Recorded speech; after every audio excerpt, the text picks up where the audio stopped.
Hello friend, welcome to my channel Ratna kitchen food cooking. কেমন আছো তোমরা? আশা করি ভালো আছো, আমিও ভালো আছি। আজকে তোমাদের কাছে খয়রা মাছের একটি রেসিপি নিয়ে চলে এসেছি। খয়রা মাছের চচ্চড়ি বানাবো আমি। চলো তাহলে শুরু করি। এখানে আমি প্রথমে মাছগুলোকে ভালো করে পরিষ্কার করে ধুয়ে নিয়েছি, দিয়ে হলুদ আর লবণ দিয়ে দিলাম, দিয়ে ভালো করে মেখে নিব।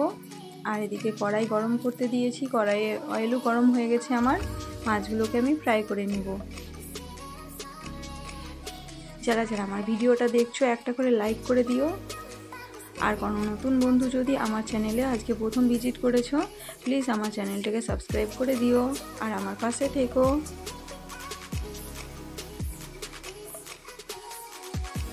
এক সাইড হয়ে গেছে, আর এক সাইড আমি চেঞ্জ করে দিয়েছিলাম। মাছগুলো আমার ফ্রাই হয়ে গেছে, এবার তুলে রেখে দিব। ওই তেলে আর একটু তেল দিয়ে দিয়েছি। এবার একটু জিরে দিয়ে দিলাম, গোটা জিরা।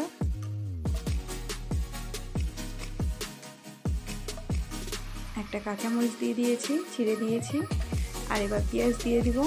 লম্বা লম্বা করে আমি পেঁয়াজ কেটে রেখেছিলাম। পেঁয়াজটাকে ভালো মতন ফ্রাই করে নিব।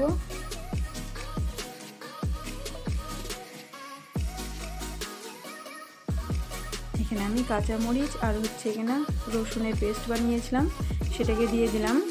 পেস্টটাকে ভালো করে ফ্রাই করে নিব।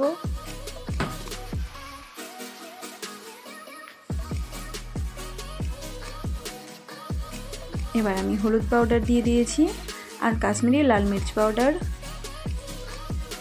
অল্প জিরা পাউডার, অল্প ধনিয়া পাউডার, ভালো করে নেড়ে নিব। এবার টমেটো দিয়ে দিব, একটা টমেটো আমি কেটে রেখেছিলাম। লবণ দিয়ে দিব, একটু সামান্য জল দিয়ে দিব। মশলাটাকে ভালো করে ফ্রাই করে নেব দিয়ে।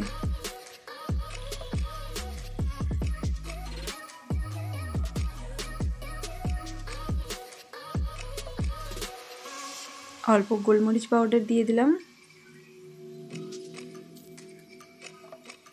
মশলাটা আমার ভালো মতন ফ্রাই হয়ে গেছে।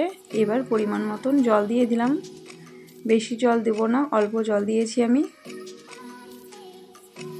ফুটে গেছে, এবার আমি মাছগুলোকে দিয়ে দিব।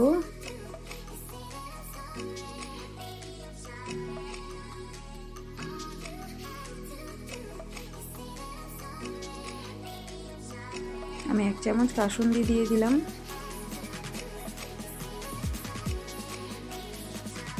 এবার কিছুক্ষণ ঢেকে রেখে দেব। আজকের রেসিপিটা আমার কমপ্লিট হয়ে গেছে। তোমাদের কেমন লেগেছে? আশা করি ভালো লাগবে। ভালো লাগলে লাইক, কমেন্ট আর শেয়ার করে দিও। আবার দেখা হবে নেক্সট ভিডিওতে। সবাই ভালো থেকো, টাটা।